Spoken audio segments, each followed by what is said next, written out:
The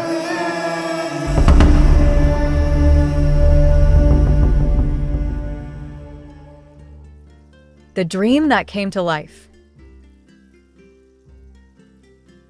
On a cold winter morning, the wind howled through the trees outside as the students shuffled into Mrs. Lancaster's classroom, their boots tapping rhythmically against the floor, the sound muffled by the thick carpet.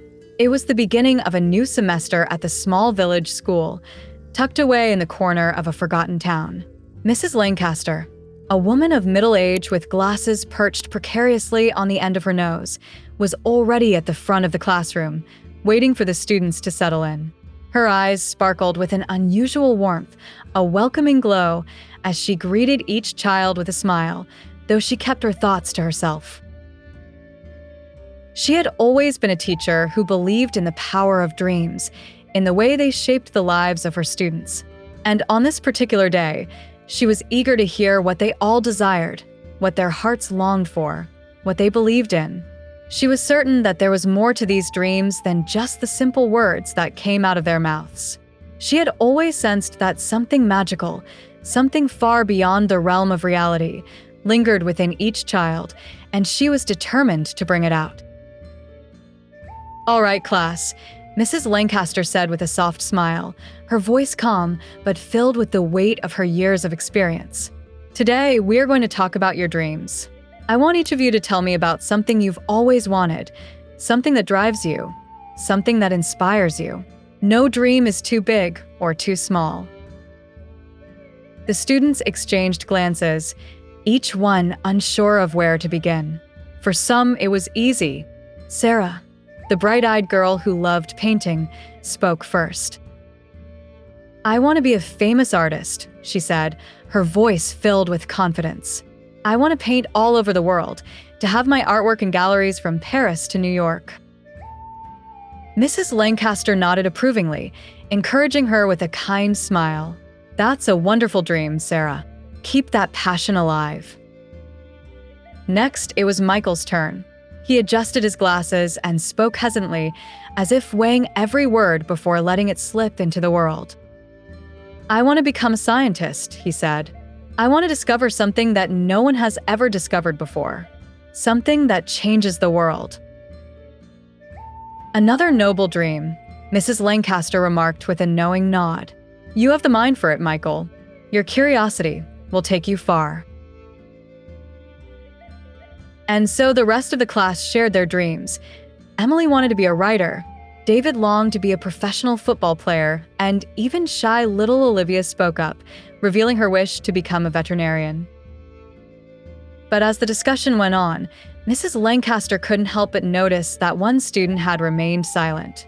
At first, she thought it was just a moment of shyness, but as the minutes passed and the others continued to speak, her concern grew.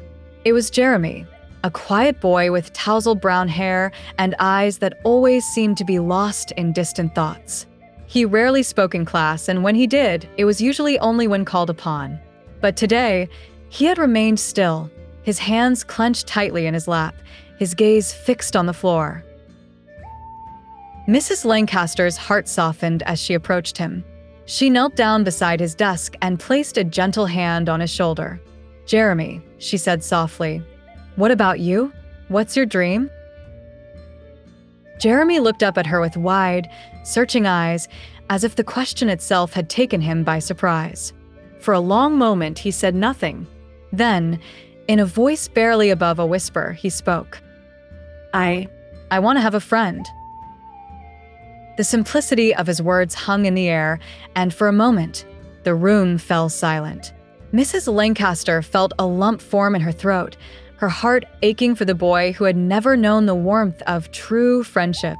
His wish was pure, unadulterated by ambition or the weight of the world's expectations. All he wanted was connection, companionship, something everyone else seemed to take for granted.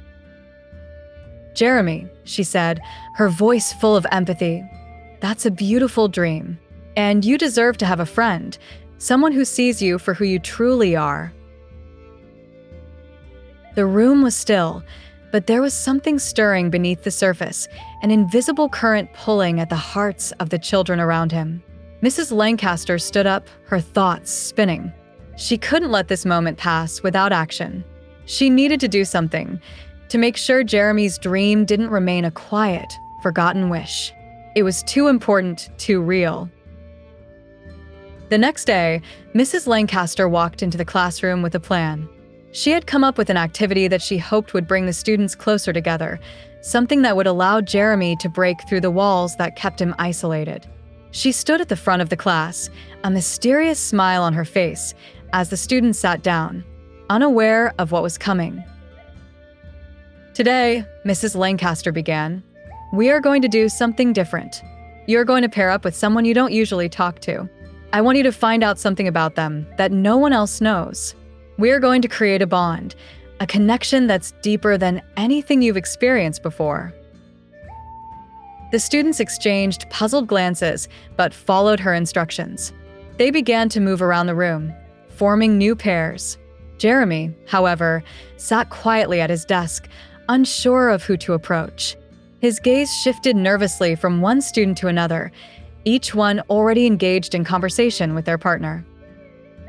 Just as he was about to retreat further into himself, a voice broke through the silence. "Hey, Jeremy, want to partner up?" It was Lucas, the class clown, always cracking jokes and drawing attention to himself. Jeremy was taken aback. Of all the students, he never expected Lucas to come over and ask him to partner up. But something in the boy's eyes told him this wasn't a joke. There was sincerity in his voice, something Jeremy had never experienced before. He nodded slowly, a hesitant smile forming on his face. "Sure," Jeremy replied quietly. The two of them sat down together, and Lucas immediately began asking questions, simple, light-hearted ones at first. "What's your favorite food? Favorite movie?" But as the conversation continued, it became more personal. Lucas started asking questions that dug a little deeper, questions that forced Jeremy to reflect on his life, on the things he had never shared with anyone. Jeremy found himself opening up in a way he never had before. He spoke about his love for reading, his fascination with the stars, and how he often felt invisible, like a shadow in a room full of people. Lucas, in turn, shared his own fears and insecurities, his struggles with his parents, his longing to be understood. By the end of the conversation, both boys had discovered something surprising. They weren't so different after all. As the weeks went by, something began to shift. Jeremy and Lucas continued to talk, to spend time together. What started as a simple classroom activity had blossomed into a genuine friendship. They would sit together during lunch, walk home together after school, and share their dreams and fears in the quiet corners of the playground. But then, something strange began to happen. Jeremy began to feel an odd sense of unease, as if something was lurking just beyond the edges of his vision. It started with shadows that seemed to move when no one was around, whispers that echoed in his ears late at night. At first, he dismissed it as his imagination until the day he saw it. It was during lunch, as he and Lucas sat on the swings, talking about their latest shared interest, a book about forgotten myths and legends. The wind had picked up, and the trees swayed in the breeze. That's when Jeremy saw it, a figure standing just beyond the edge of the playground. It was a girl, with long, flowing hair, dressed in white. She seemed to be watching them, her gaze fixed and unblinking. Before he could say anything to Lucas, the figure was gone, disappearing into the trees as if swallowed by the earth itself. Jeremy's heart raced, his breath quickened. He looked at Lucas, but the boy hadn't seen anything. Over the next few days, Jeremy couldn't shake the feeling that he was being followed. He would see glimpses of the girl in the distance, always watching, always waiting. Her presence was unsettling, as if she was both a part of this world and not. One night, as Jeremy lay in bed, the whispers returned. They filled his room, soft and melodic, calling to him. He couldn't understand the words, but the tone was clear, a warning, a plea. "Jeremy," the voice seemed to say, "find the key, unlock the truth." The next day, he couldn't ignore it any longer. He had to find out who or what the girl was. And so, after school, he told Lucas about the strange occurrences, his unease growing with every word. Lucas, always the skeptic, didn't believe him at first. But when Jeremy insisted, his friend reluctantly agreed to accompany him to the spot where he had seen her. They ventured into the woods near the playground, the air growing colder with each step. It was there, deep in the trees, that they found a hidden path, overgrown with vines and tangled roots. At the end of the path stood a small stone arch, half buried in the earth. And there, in the center of the arch, was a key, a simple, ancient-looking object, glinting in the fading light. Jeremy reached out and took it, and as soon as his fingers touched the cold metal, the world seemed to shift. The ground trembled beneath their feet, and the air thickened with a strange energy. And then, the girl appeared again, standing before them, her face filled with both sorrow and hope. "You have found it," she whispered, her voice echoing in the air. "Now you must unlock the door." With the key in his hand, Jeremy knew what he had to do. He and Lucas hurried back to the classroom, to the hidden door beneath the floorboards, the one they had stumbled upon during a class project months ago. With trembling hands, Jeremy inserted the key into the lock. And as the door creaked open, the world before them unraveled, revealing a realm that was both beautiful and terrifying, a place where dreams and reality collided. The girl's voice echoed once more, "Your dream is not just a wish, Jeremy. It is a path, one that leads to something greater than you can imagine. But it is only through friendship that you will find the way." And so, Jeremy and Lucas stepped into the unknown, hand in hand, ready to face whatever awaited them. In the end, Jeremy had found his friend. But more than that, he had found himself and the true power of dreams.